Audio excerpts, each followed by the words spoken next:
আজকে সকাল 9টায় ঈদের প্রধান জামাত শুরু করা হয় কুমিল্লার 14 গ্রাম সবচেয়ে বড় ঈদগাহ ময়দান ঢাকা চট্টগ্রাম মহাসড়কের পশ্চিম পাশে।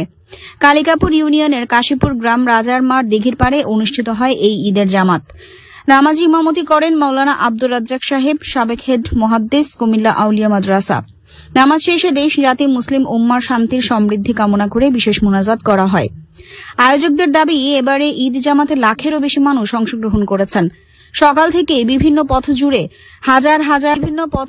হাজার হাজার মানুষ নামাজে অংশগ্রহণ করতে শুরু করেন এই ঈদগাহ ময়দানে। এখানে সরকারি কর্মকর্তা থেকে শুরু করে সকল ধরনের রাজনীতিবিদগণ, সর্বোত্তর জনগণ অংশগ্রহণ করেন। আনোয়ার হোসেন ব্লগ।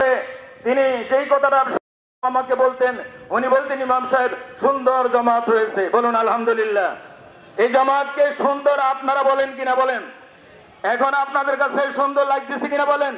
হাত তোলেন, সকলে হাত তোলেন। নারে তাকবীর, নারে তাকবীর। এটা আমাদের মুসলমানদের জন্য শিক্ষা। এখানে কোনো কলরব নাই। আরাফাতের ময়দানে লাখো লাখো মুসলিম হাজীদের সমাগম হয়, সেখানেও কোনো কলরব নাই। কথা ঠিক কিনা বলেন দেখি? ওনারা আল্লাহর মেহমান, আমরাও ক্ষণিকের জন্য আমরা আল্লাহর মেহমান। রোজাদারদের জন্য আল্লাহ পাক ঈদ উল ফিতরের দিনে আল্লাহ পাক রোজার পুরস্কার দিবেন। সুবহানাল্লাহি ওয়া বিহামদিহি। রোজার পুরস্কার কি?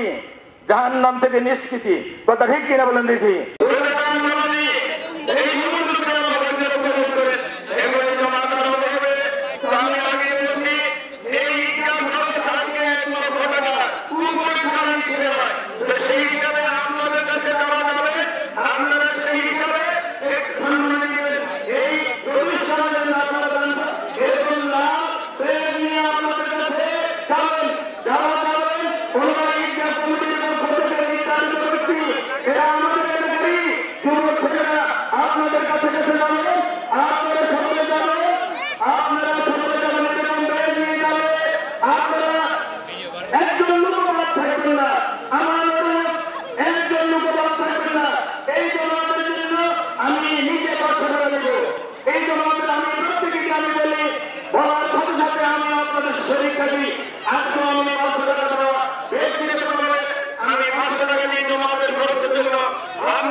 আমি 4 তাকবীর দিব। প্রথম 3 তাকবীরে হাত উঠাইব, চতুর্থ তাকবীরে হাত উঠাইব না, আপনারা উঠাইবেন না।